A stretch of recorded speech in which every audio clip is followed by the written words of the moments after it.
الحمد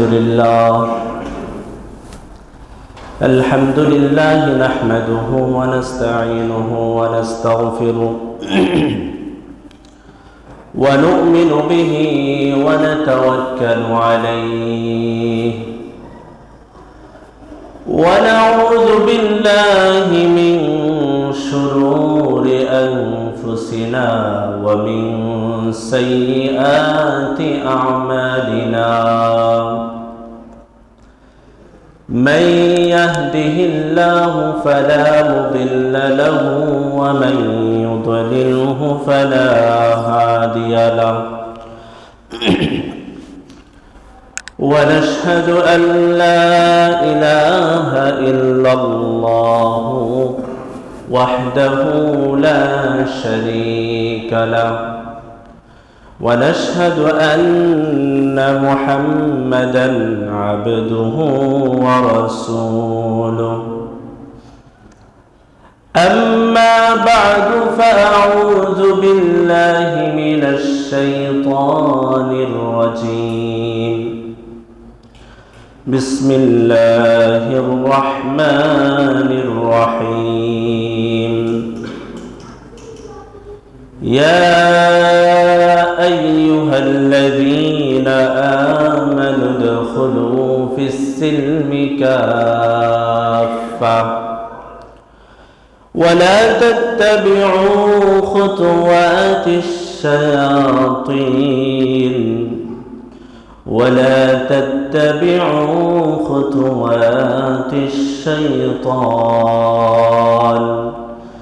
إنه لكم عدو مبين. وعن أبي هريرة رضي الله تعالى عنه قال رسول الله صلى الله عليه وسلم من أحب أن يزحزح عن النار ويدخل الجنة فلتأتي منيته وهو يؤمن بالله واليوم الآخر وليأت إلى الناس الذي يحب أن يؤتى إليه. وعن أبي هريرة رضي الله تعالى عنه قال رسول الله صلى الله عليه وسلم আজকের এই ইসলাহি মাহফিলের সম্মানিত সভাপতি এবং এই মসজিদের সম্মানিত মুতাওয়াল্লি সহ আরও মসজিদের সদস্যগণ যারা আছেন, আমি সকলকে আন্তরিকভাবে মোবারকবাদ জানাচ্ছি।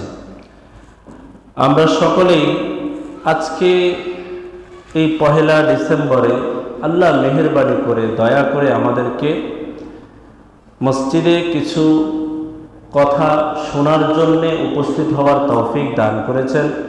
এই জন্য আমরা সকলেই উচ্চ আওয়াজে বলি আলহামদুলিল্লাহ।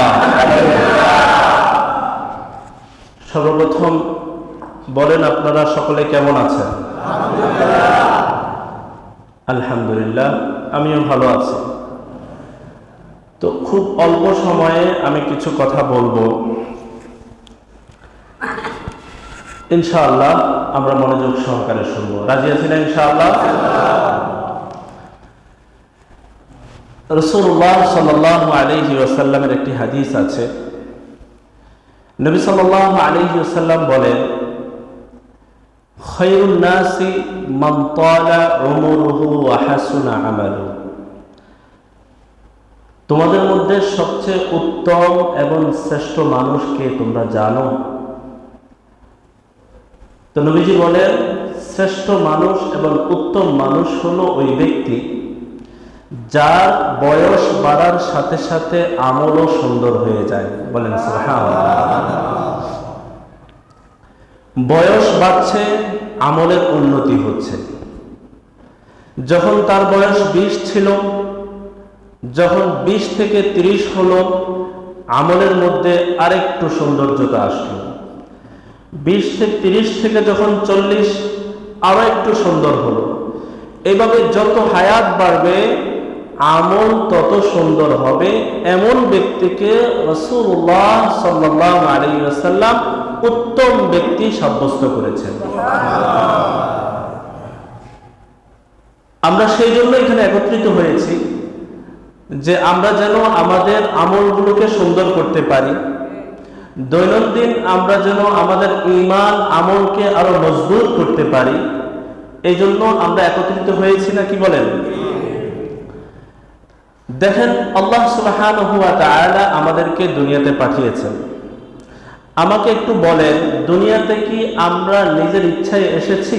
না, আল্লাহর হুকুম হয়েছে বিদায় আমরা দুনিয়াতে আসতে পেরেছি।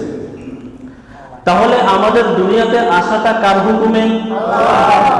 আল্লাহ সুবহানাহু ওয়া তাআলার হুকুমে। আমরা যখন দুনিয়া থেকে আবার চলে যাব, সেটাও কি আমরা আমাদের ইচ্ছায় যাব, নাকি আল্লাহ হুকুম করলে তারপরে যেতে পারবো? তাহলে আমাদের যাওয়াটাও কার হুকুমে হচ্ছে? আল্লাহ সুবহানাহু ওয়া তাআলার হুকুমে। আসাটাও আল্লাহর হুকুমে, যাওয়াটাও আল্লাহর হুকুমে। মধ্যবর্তী আমাদের যে হায়াতটা আছে, সেটা কি আল্লাহর হুকুমে চলবে না অন্য কারো হুকুমে চলবে? সহজ হিসাব, আসাটা যেই মাওলার যেই মালিকের হুকুমে হয়েছে, যাওয়াটা যেই মালিকের হুকুমে হবে, হায়াতটা সেই মালিকের হুকুম অনুযায়ী কাটাতে হবে। তো মুহতারাম হাজরিন, এই জন্য আমাদেরকে হায়াতটা সেই আল্লাহর হুকুমে যদি কাটাতে হয়, আমাদেরকে আগে জানতে হবে ইসলামের ব্যাপকতা সম্পর্কে, ইসলামের শিক্ষা সম্পর্কে, ইসলামের বিধিবিধান সম্পর্কে। কুরআনুল কারীমের প্রসিদ্ধ একটি আয়াত আছে, আল্লাহ তাআলা ইরশাদ করেন, ইয়া আইয়ুহাল্লাযীনা আমানু দুখুলু ফিস সিলমি কাফা ওয়া লা তাত্তাবিউ খুতুওয়াতিশ শাইতান ইন্নাহু লাকুম আদুউম মুবিন।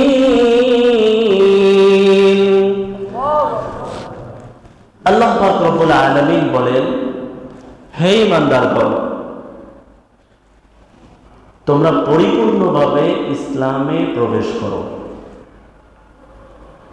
শয়তানের পদাঙ্ক অনুসরণ করো না, নিশ্চয় শয়তান তোমাদের প্রকাশ্য দুশমন।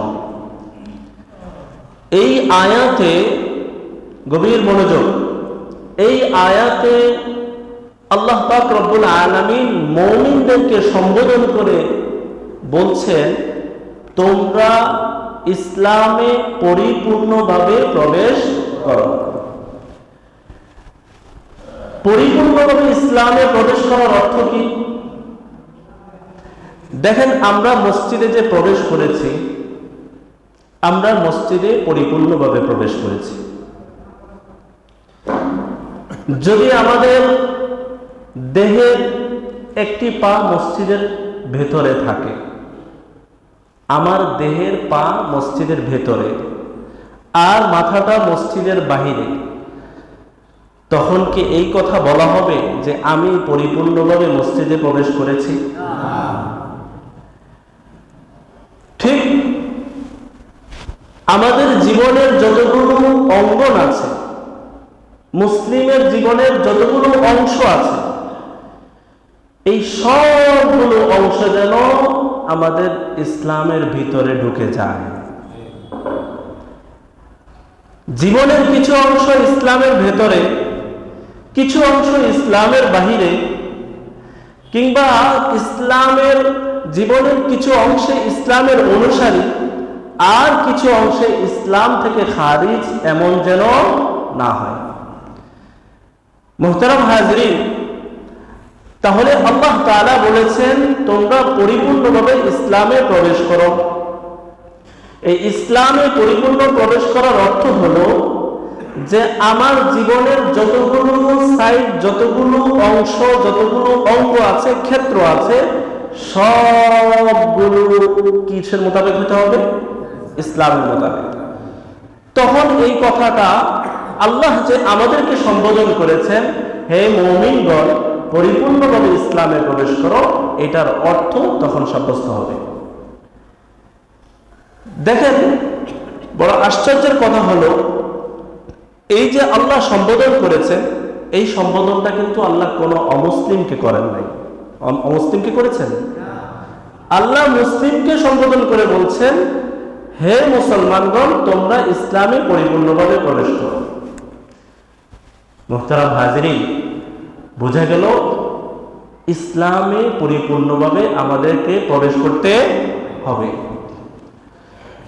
এখন ইসলামে পরিপূর্ণভাবে প্রবেশ করতে হলে আগে ইসলামের বিধিবিধানগুলো জানতে হবে। কি বললাম? ইসলামে পরিপূর্ণভাবে প্রবেশ করতে হলে ইসলামের বিধানগুলো পরিপূর্ণভাবে জানতে হবে। না জানলে মানা আসে না, জানলে মানে, না জানলে মানে না।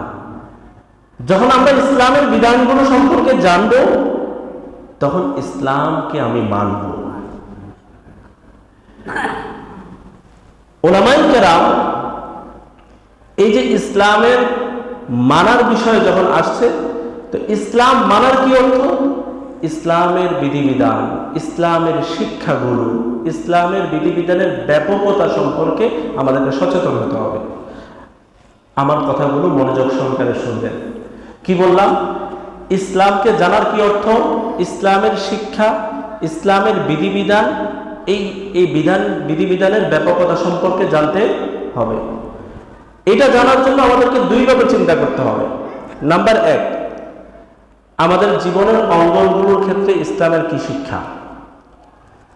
আমাদের জীবনের সকল অঙ্গনে ইসলামের শিক্ষা এবং দিক নির্দেশনা আছে না নাই? আছে।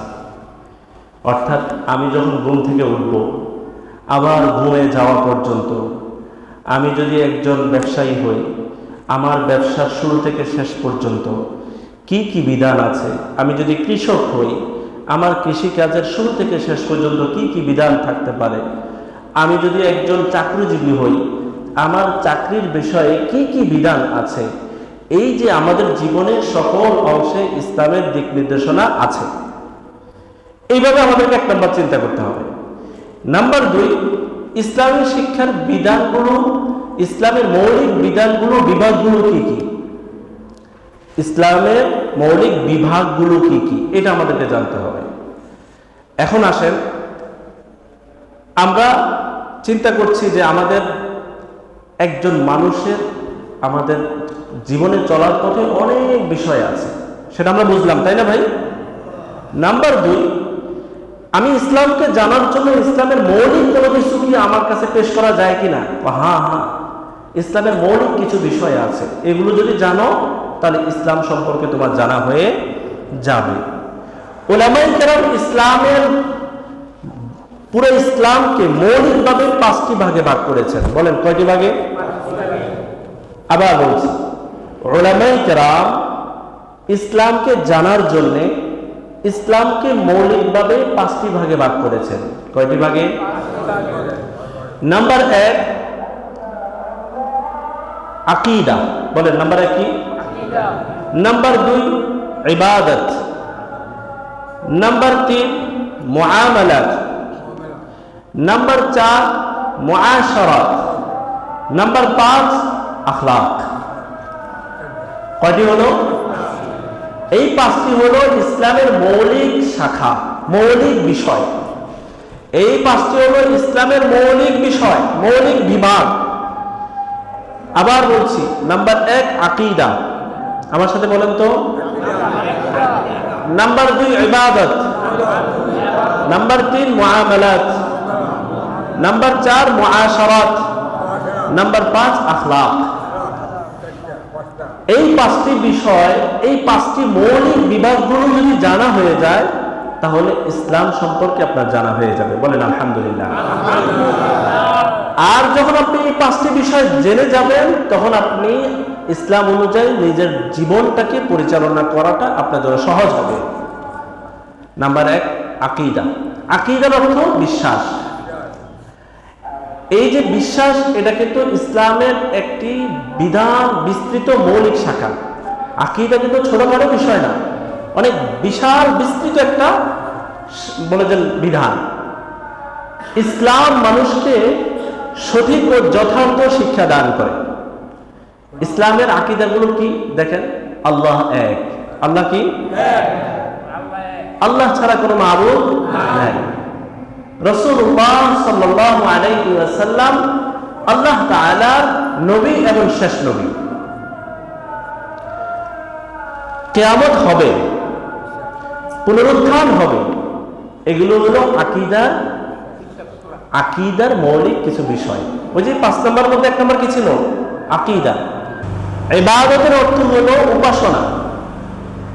দেখেন, আমরা যে নামাজ পড়ি, রোজা রাখি, হজ করি, কুরবানি করি, এগুলো এক একটি ইবাদত। এগুলো এক একটি কি? ইবাদত। নাম্বার 3 মুআমালাত। মুআমালাতের অর্থ হলো লেনদেন। দেখেন, লেনদেন, এই লেনদেনের ব্যাপারে ইসলামের অনেক বিধান আছে। লেনদেনের ব্যাপারে ইসলামের অনেক বিধান আছে। মৌলিক একটি বিধান হলো বেচা কিনাকে আল্লাহ হালাল করেছেন, রিবা এবং সুদকে আল্লাহ হারাম করেছেন। নাম্বার 3।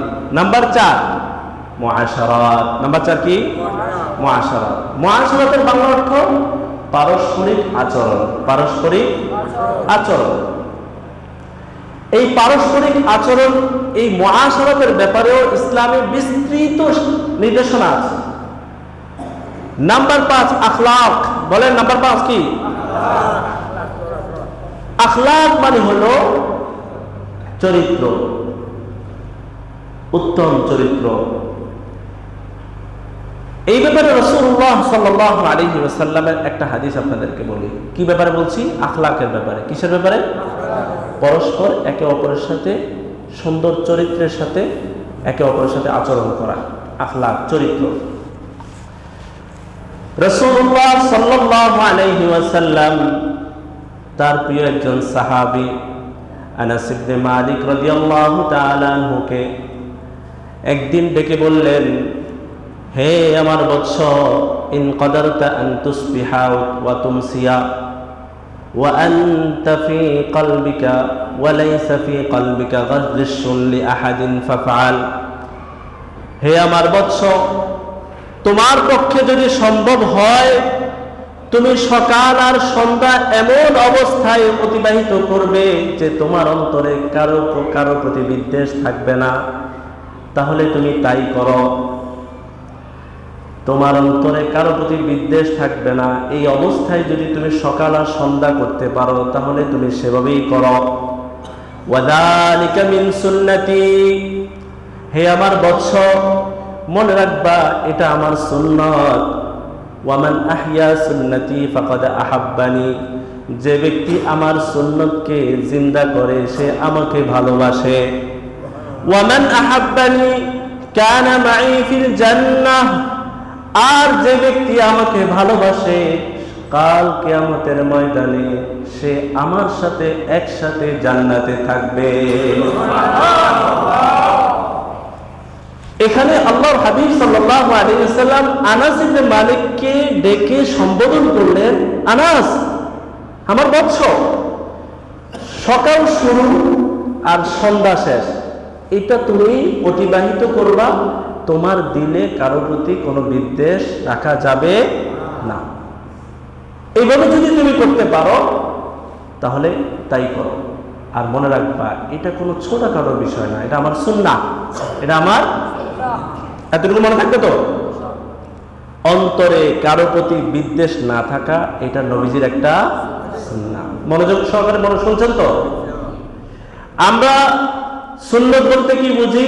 জোহরের নামাজের সুন্নত, ফজরের সুন্নত, আসরের সুন্নত, ইশার সুন্নত। কিন্তু আজকে শুনে রাখেন, নবী সাল্লাল্লাহু আলাইহি ওয়াসাল্লাম বলেছেন, অন্তরে কারো প্রতি বিদ্বেষ না থাকা, সকলের প্রতি অন্তরটা নির্মল থাকা, এটাও নবীজির একটা সুন্নাহ।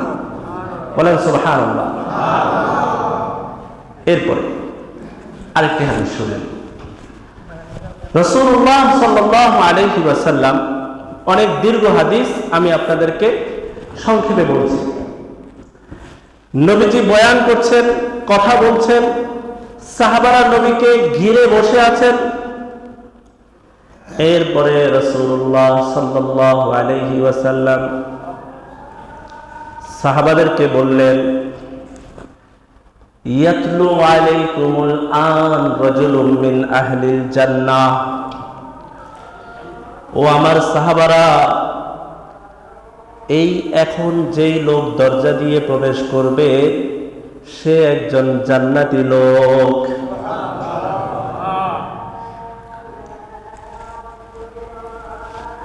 এরপরে সাহাবী আব্দুল্লাহ ইবনে আমর তিনি বলছেন, কিছুক্ষণ পরে দেখলাম একজন সাহাবী দরজা দিয়ে প্রবেশ করলেন, তার দাড়ি দিয়ে ওযুর পানি টপটপ ঝরঝর করে পড়ছে এবং তার দুই জোতা বাম হাতে এভাবে ধরা আছে।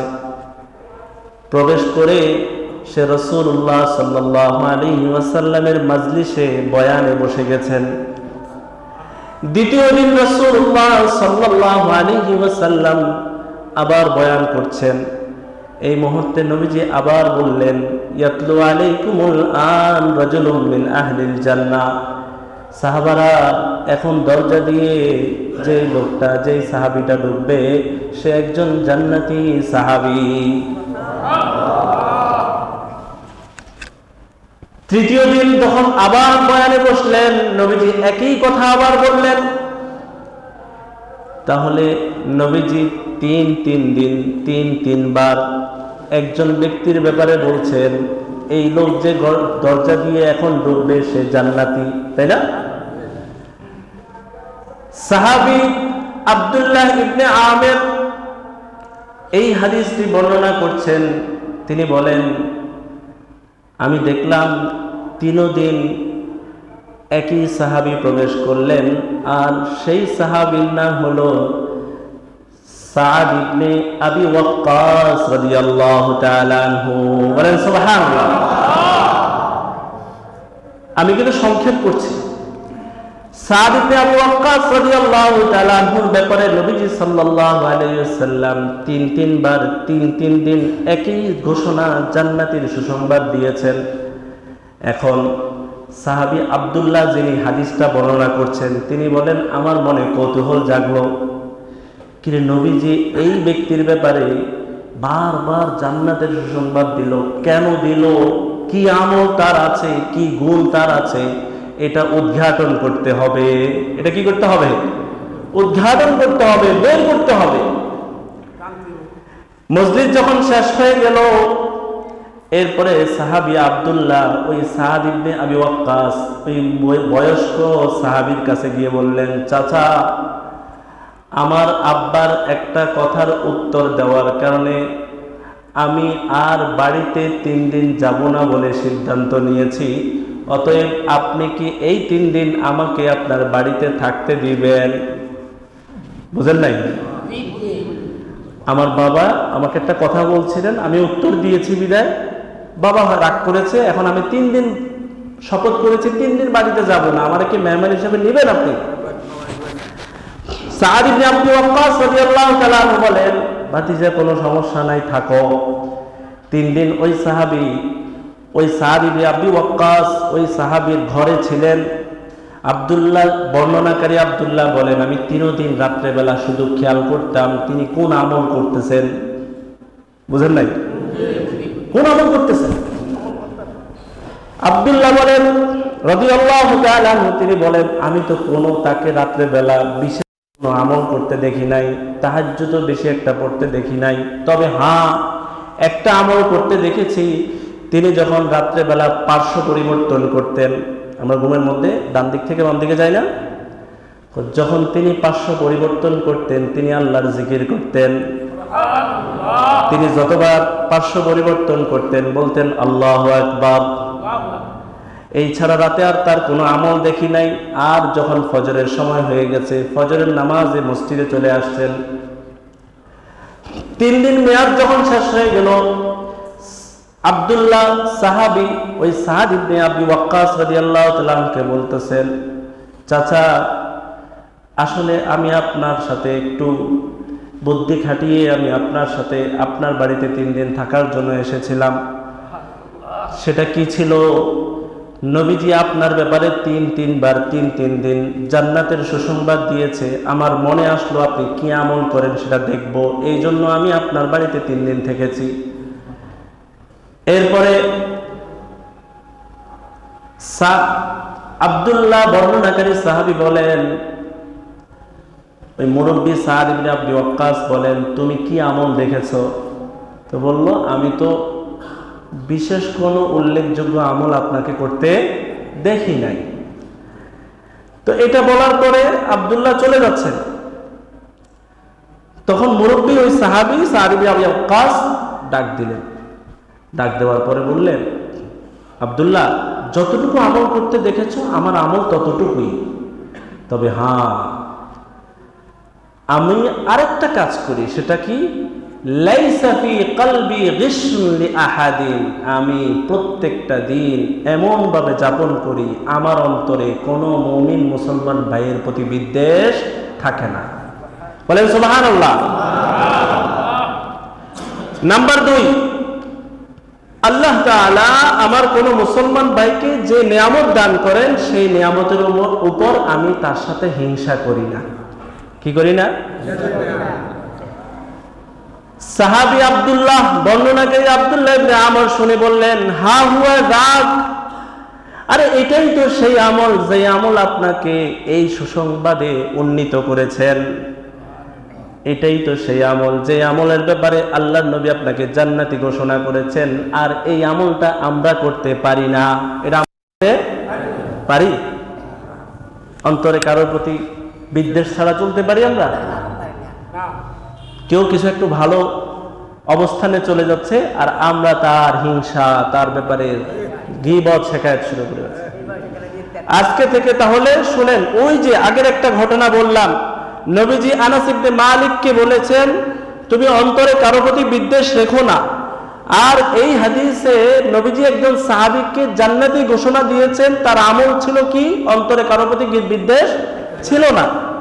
দুইটা হাদিসকে সামনে রাখলে বোঝা যায় অন্তরে কারো প্রতি বিদ্বেষ না থাকা এটাও নবীর একটা সুন্নাহ। মনে থাকবে তো?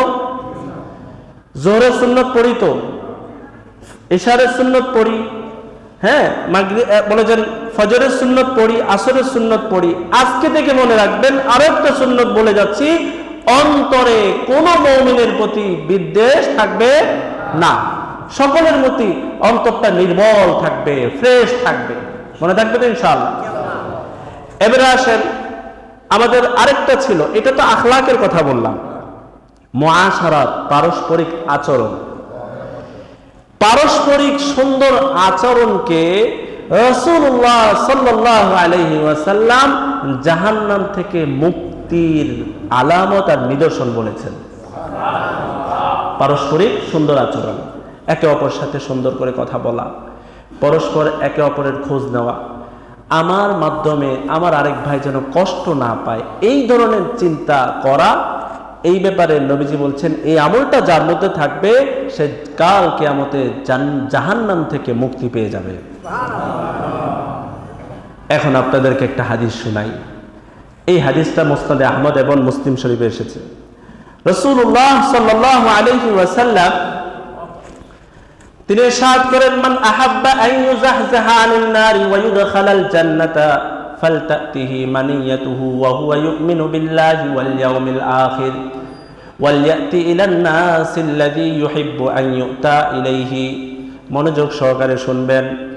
যে ব্যক্তি পছন্দ করে কাল কিয়ামতে আল্লাহ তাআলা তাকে জাহান্নাম থেকে মুক্তি করুক, আল্লাহ জাহান্নাম থেকে মুক্তি করে জান্নাতে প্রবেশ করাক, এটা যে চায়, যে ব্যক্তি এটা চায়, সে যেন ওই ব্যক্তির মৃত্যু যেন এমন অবস্থায় আসে সে আল্লাহ এবং আখিরাতের প্রতি বিশ্বাস রাখে। নাম্বার 2, সে মানুষের সাথে তেমন আচরণ করে যেমন আচরণ সে মানুষের কাছ থেকে পেতে পছন্দ করে।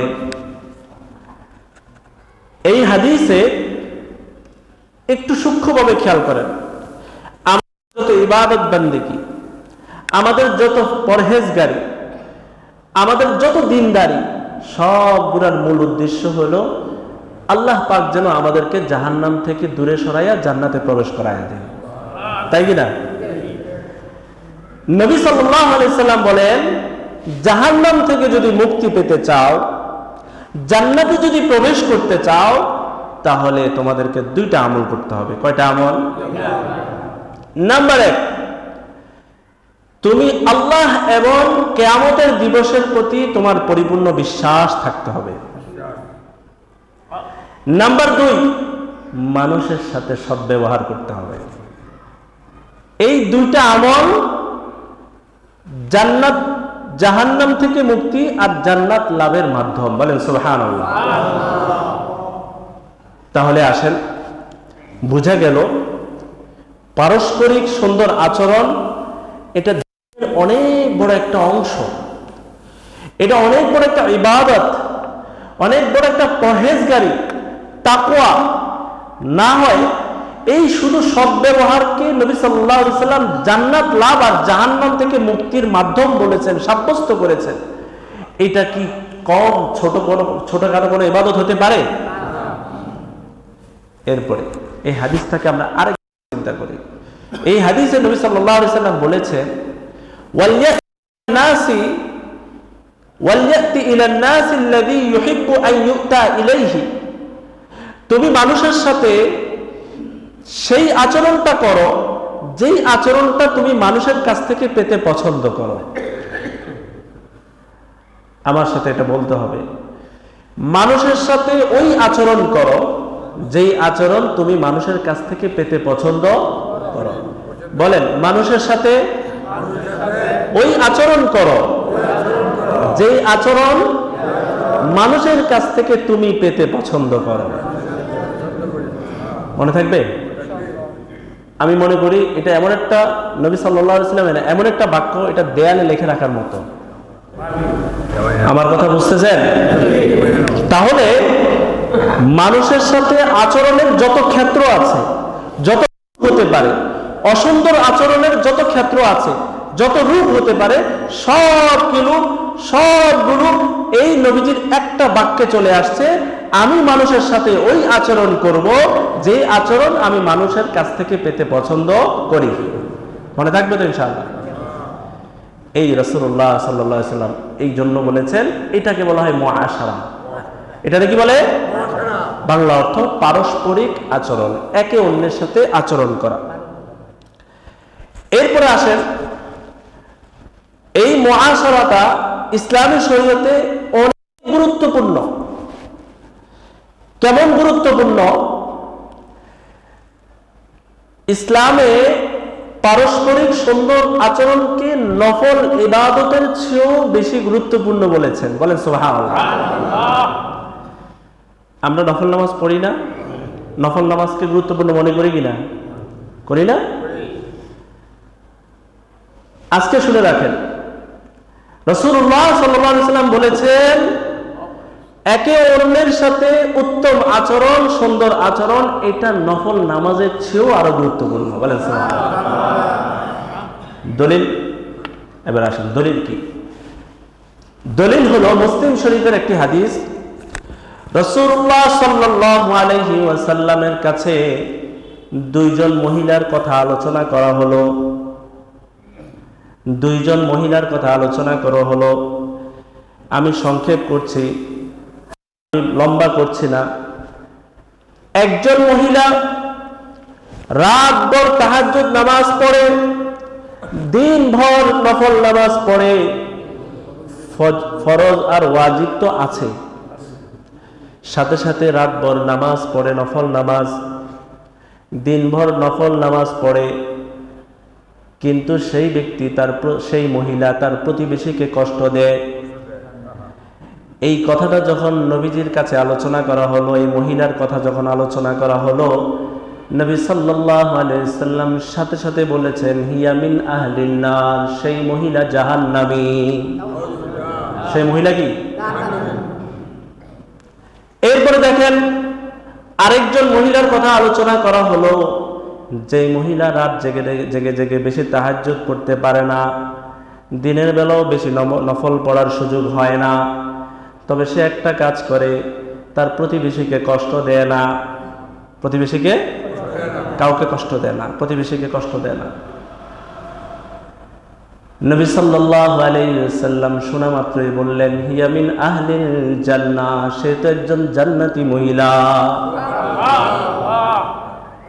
তাহলে আমাকে একটু বলেন, শুধু যদি নফল নামাজ পড়ার দ্বারা যদি জান্নাত লাভ করা যায়, তো নফল নামাজ পড়েছেন, নফল নামাজ পড়ে বাইর হয়ে আরেকজনের সাথে ঝগড়া করলেন, গালি দিলেন, এই নফল নামাজ এটা কি থাকবে কি থাকবে না? সব শেষ না?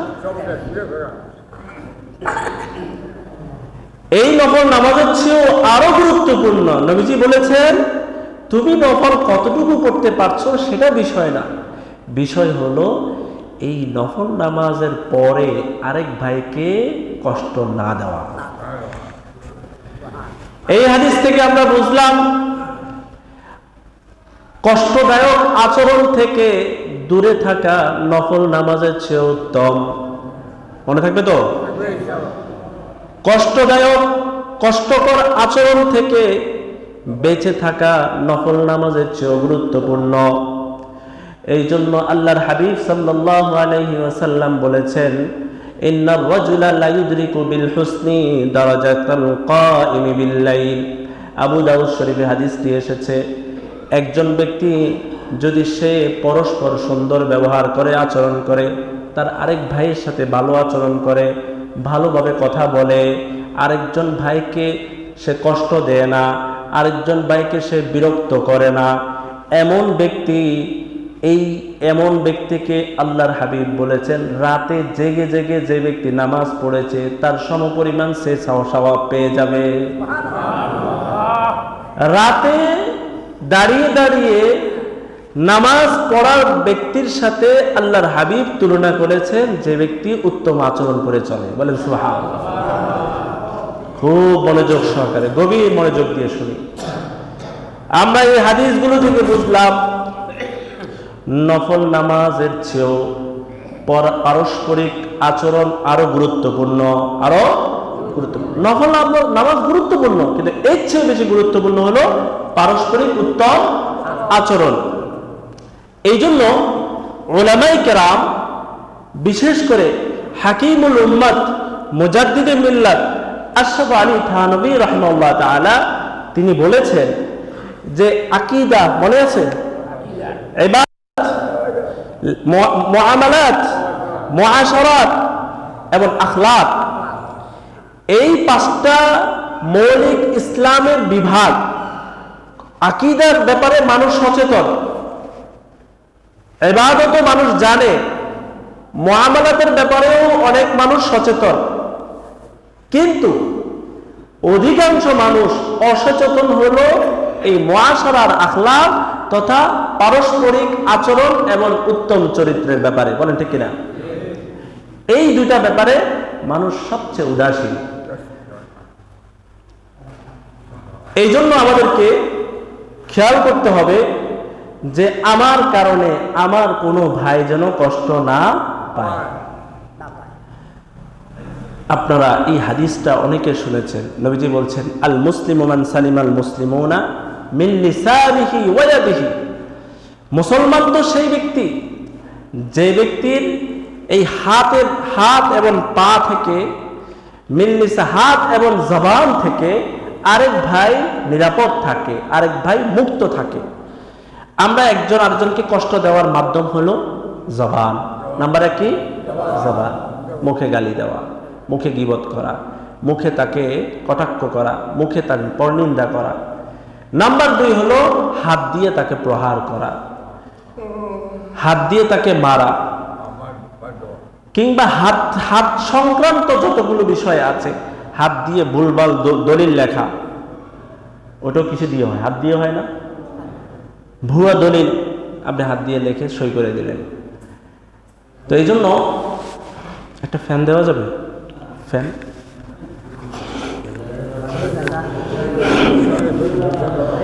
মুহতারাম হাজরিন, এই জন্য আমাদেরকে খেয়াল করতে হবে যে আমাদের দেখেন মুআশারার মৌলিক বিষয় কি।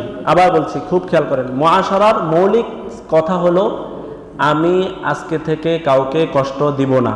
বলেন, আমি আজকে থেকে কাউকে, আমার কারণে কেউ যেন কষ্ট না পায়, আমার কারণে কেউ যেন বিরক্ত না হয়, আমি যেন কারো বিষণ্ণতার কারণ না হই। এই কথাগুলো হলো মুআশারার আসল হাকিকত এবং আসল মৌলিক কথা।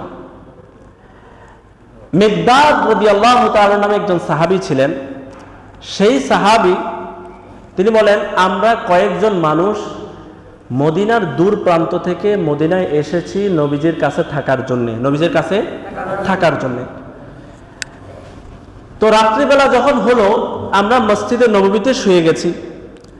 তো মসজিদে নববীতে শুয়ে যাওয়ার পরে নবীজি সাল্লাল্লাহু আলাইহি ওয়াসাল্লাম যখন তাহাজ্জুদের সময় হলো, তো তিনি যখন মসজিদে প্রবেশ করছেন, ওয়া কানা ইউসাল্লিমু তাসলিমান লা ইউকিদু নাইমান ওয়া ইসমাউল ইয়াকযান। কোন নবীজি মসজিদে ঢোকার সময় এমন ভাবে সালাম দিতেন যাতে করে কোনো ঘুমন্ত ব্যক্তির সালামে, এই সালাম কোনো ঘুমন্ত ব্যক্তিকে ডিস্টার্ব না করে, আবার যারা জাগ্রত আছে তারা যেন শুনতে পারে। বলেন সুবহানাল্লাহ। মিকদাদ রাদিয়াল্লাহু তাআলা বলেন, নবীজি কেমন সূক্ষ্ম পারস্পরিক আচরণের ক্ষেত্রে কেমন সূক্ষ্ম খেয়াল করতেন। মসজিদে প্রবেশ করছেন, সালাম দিচ্ছেন এমন ভাবে যারা শোনার তারা শুনবে, যারা ঘুমের তারা যেন ডিস্টার্ব, তাদের যেন ঘুম না ভাঙে। তো এই জিনিস আমি মনে করি আমাদের মধ্যে আসা উচিত। অনেক সময় আমরা ঘরে নামাজ পড়তে উঠি রাতের বেলা, তো এমনভাবে উঠি, এই উঠার সময় একটা আওয়াজ করা, বাথরুমের ওয়াশরুমের দরজা খুলতে একটা আওয়াজ করা, ডয়ারের আওয়াজ করা, এই যে আওয়াজগুলো করছি এগুলোর কারণে আমার আরেক ভাই যিনি ঘুমাচ্ছেন তিনি কি কষ্ট পাচ্ছেন কিনা বলেন? আমরা কিন্তু এই কাজটাকে গুনাহের কাজ মনে করি না। নবী সাল্লাল্লাহু আলাইহি সাল্লাম এই করেছেন, এটা কিন্তু একটা গুনাহের কাজ। তুমি রাত্রে জাগ্রত হয়েছো ভালো কথা, কিন্তু আরেকজনকে কেন ডিস্টার্ব দিচ্ছ? আয়েশা সিদ্দিকা রাদিয়াল্লাহু তাআলা আনহা বলেছেন, নবীজি কদরের রাত্রিতে যখন উঠেছেন, নবীজি যখন শবে বরাতের রাত্রিতে ঘুম থেকে রাত্রেবেলা উঠেছেন, এমনভাবে উঠেছেন যেন আমি টেরও না পাই, আমি যেন টের না পাই। আস্তে উঠে ওযু করে নবীজি চলে গেছেন মসজিদে নববীতে। আজকে থেকে আমরা এই জিনিসটা খেয়াল করব। অনেক সময় আমরা এক কামরায় অনেকজন থাকি, এক বন্ধু ঘুম থেকে উঠলে সে এমনভাবে আলাপচারিতা, এমনভাবে আওয়াজ করে বাকি চারটা বন্ধুর ঘুম ভেঙে যায়।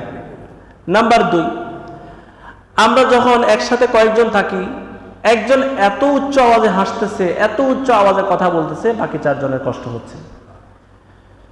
এরপরে দেখেন 4-5 জন একসাথে এক জায়গায় বসে আছে, একজনের উচ্চ আওয়াজে কোরআন তেলাওয়াত লাগায় দিচ্ছে। এই কোরআন তেলাওয়াতটা লাগানোর কারণে ওই পাশের ঘুমন্ত ব্যক্তি কিংবা পাশের ব্যক্তির কষ্ট হচ্ছে। ইসলামের শরিয়া বিধান আছে, এই যে তেলাওয়াতকারী যে তেলাওয়াত লাগায়, এই যে তেলাওয়াত, ওই ব্যক্তি যে তেলাওয়াত মোবাইলে যে তেলাওয়াত স্টার্ট করলো, লাগিয়ে দিল, এই তেলাওয়াতের কোনো সওয়াব হবে না। এই তেলাওয়াতের কোনো সওয়াব হবে না, এই তেলাওয়াতের কোনো সওয়াব নাই। কারণ এই তেলাওয়াত তার আরেক ঘুমন্ত মুসলিম ভাইকে কষ্ট দিচ্ছে। এটা বুঝতে হবে আমাদেরকে। নবী সাল্লাল্লাহু আলাইহি ওয়াসাল্লাম তিনি আমাদেরকে যেই কথাগুলো বলে গেছেন, আমি বয়ান শেষ করছি।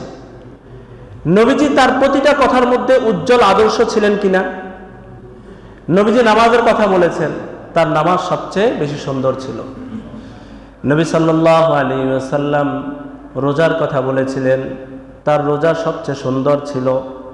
নবী সাল্লাল্লাহু আলাইহি ওয়াসাল্লাম হজের কথা বলেছিলেন, তার হজ সবচেয়ে বেশি সুন্দর ছিল। নবী সাল্লাল্লাহু আলাইহি ওয়াসাল্লাম দান সাদাকার কথা বলেছেন। দান সাদাকার ক্ষেত্রে নবীজি সাল্লাল্লাহু আলাইহি ওয়াসাল্লাম সবচেয়ে অগ্রগামী ছিলেন কিনা? নবী সাল্লাল্লাহু আলাইহি ওয়াসাল্লাম উত্তম আচরণ, পারস্পরিক উত্তম আচরণের কথা বলেছেন। একে অন্যের সাথে যেন সদ্ব্যবহার করা হয়, ভালো ব্যবহার করা হয়। আর এই ক্ষেত্রে আমাদের নবীজি সাল্লাল্লাহু আলাইহি ওয়াসাল্লাম সবচেয়ে উত্তম আদর্শ ছিলেন। তার প্রমাণ কি?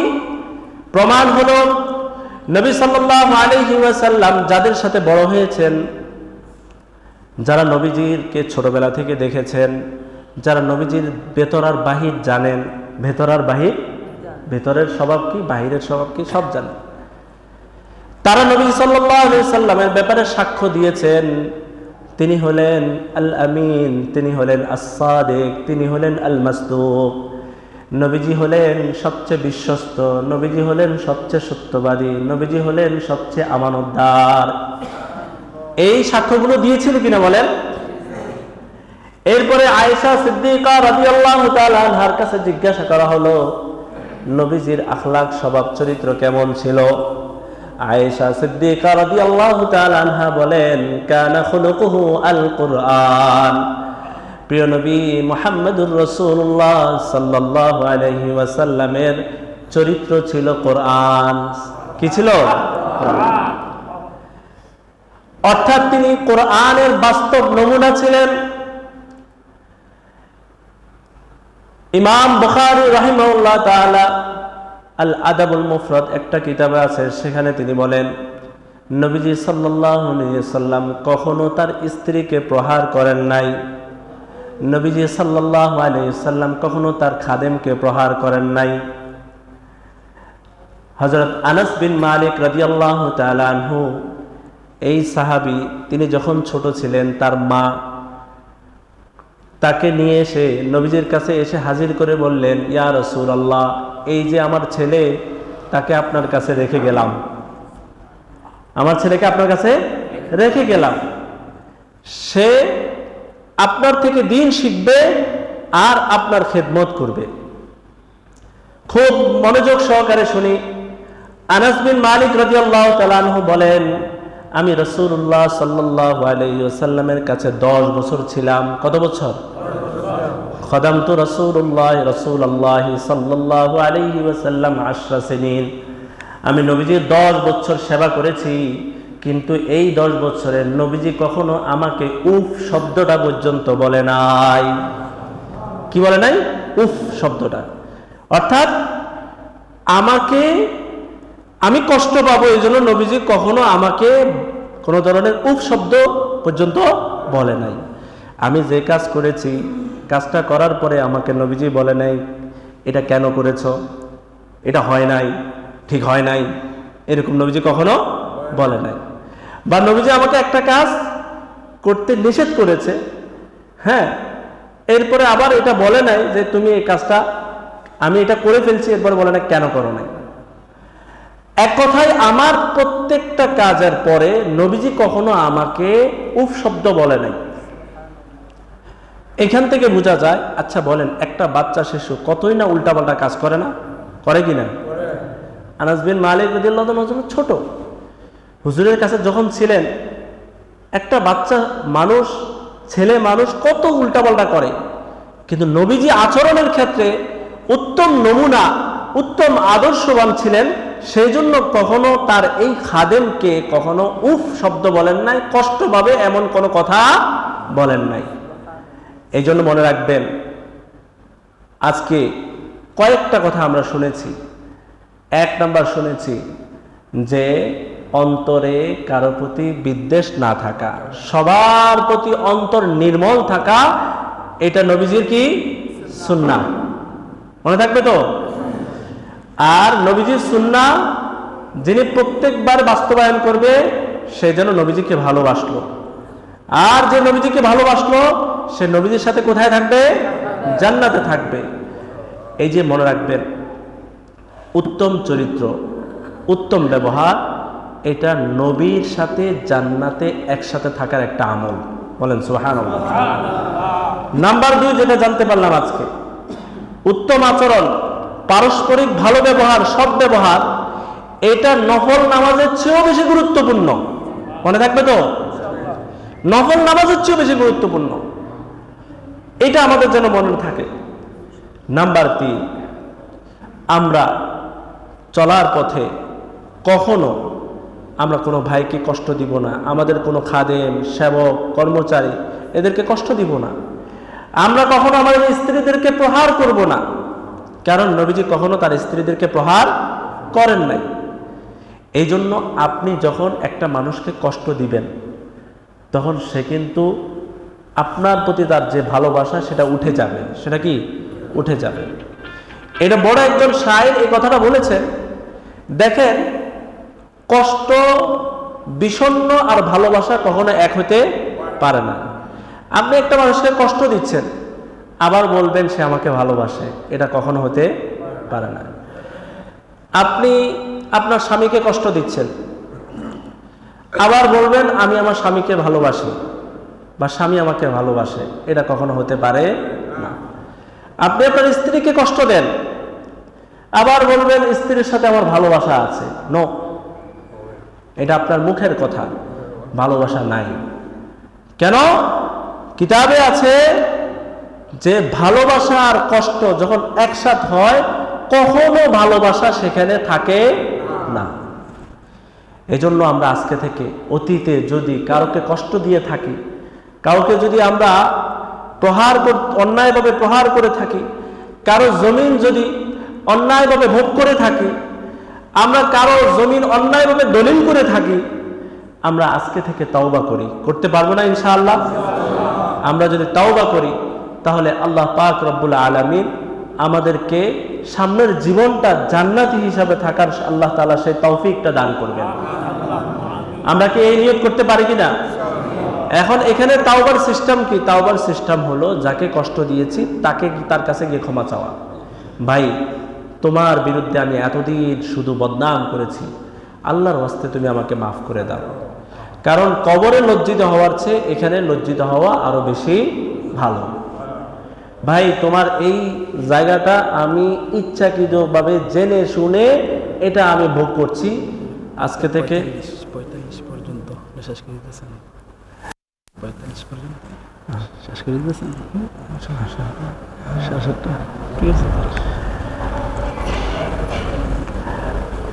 আমরা যদি কারো জমিন যদি অন্যায়ভাবে ভোগ করে থাকি, অন্যায়ভাবে তার জমিন এতদিন গ্রাস করে নিচ্ছি, তাহলে এখানে তাওবা হলো। কারণ এটার কারণে ওই ব্যক্তিটা কষ্ট পেয়েছে কিনা? তাহলে আমাদের এখানে তাওবা হলো ওই ব্যক্তিকে তার জমিন বুঝাইয়ে দেওয়া। দেখেন, আল্লাহর জন্য কি আমরা এটা পারবো না? বলেন, আল্লাহর জন্য কি পারবো না? এই যে আগেই শুরুতে আমি একটা কথা বলেছিলাম যে আল্লাহর হুকুমে এসেছি, আল্লাহর হুকুমে যাব, তাহলে মধ্যবর্তী সময়টা আমাদের কার হুকুমে কাটবে? এই জন্য আল্লাহর দিকে তাকায়া আল্লাহর সন্তুষ্টি পাওয়ার জন্যে, আল্লাহর মাগফিরাত পাওয়ার জন্যে আমরা এতটুকু বিসর্জন কি দিতে পারবো না? যার জমিন তাকে আমরা ফেরত দিয়ে দিব, যার হক তাকে আমরা বুঝাইয়া দিব। এতে করে আল্লাহর হাবিব সাল্লাল্লাহু আলাইহি ওয়াসাল্লামের ঘোষণা অনুযায়ী এই উত্তম এই আচরণের কারণে আমি কাল কিয়ামতের ময়দানে রাসূলুল্লাহ সাল্লাল্লাহু আলাইহি ওয়াসাল্লামের সাথে একসাথে থাকতে পারবো। বলেন সুবহানাল্লাহ। সর্বশেষ আল্লাহ পাক রব্বুল আলামিন কুরআনুল কারীমে বলেন, ওয়াল্লাযীনা ইউযুনাল মুমিনিনা ওয়াল মুমিনাতি বিগাইরি মাকতাসাবু ফাকাদ ইহতামালু বুহতানান ওয়া ইসমান মুবিনা। যারা মুমিন নরনারী, মুমিন পুরুষ কিংবা মুমিন নারীকে বিনা কারণে কষ্ট দিবে, কিসের কারণে? বিনা কারণে, কোনো কারণ ছাড়া। ফাকাদ ইহতামালু বুহতানান ওয়া ইসমান মুবিনা। তারা কেন জানি নিজের কাঁধে অপবাদ এবং স্পষ্ট গুনাহের বোঝা বহন করছে। অপবাদ এবং গুনাহ, এই দুটাকে গ্রহণ করে চলছে। বলেন, এই লোকটা যদি তওবা না করে, এই অপবাদ আর এই গুনাহ নিয়ে সে কবরে যাবে। আর আল্লাহর হাবিব সাল্লাল্লাহু আলাইহি সাল্লাম বলবেন যে তুমি শুধু বুঝেছো ইবাদত মানে হলো যে 5 ওয়াক্ত নামাজ, তুমি বুঝেছো ইবাদত মানে শুধু নফল নামাজ, কিন্তু সাথে সাথে এত ভাইকে এত ব্যক্তিকে কষ্ট দিলা, এইটার জন্য আমি নবী তোমার প্রতি অসন্তুষ্ট। নবীজির সাথে জান্নাতে একসাথে থাকতে মন চায়? চায় কিনা বলেন? রাসূলুল্লাহ সাল্লাল্লাহু আলাইহি ওয়াসাল্লামের একজন সাহাবী ছিলেন, তিনি নবীজির সেবা করতেন, রাতের বেলা নবীজির সাথে থাকতেন। কেন? যাতে করে নবীজি রাত্রেবেলা ঘুম থেকে উঠলে তাহাজ্জুদের জন্য যেন ওযুর পানির ব্যবস্থা করে দিতে পারেন, বিভিন্ন প্রয়োজন যদি হয় সেগুলো যেন করে দিতে পারেন। এই জন্য সাহাবীটা নবীজির সাথে একসাথে থাকতেন।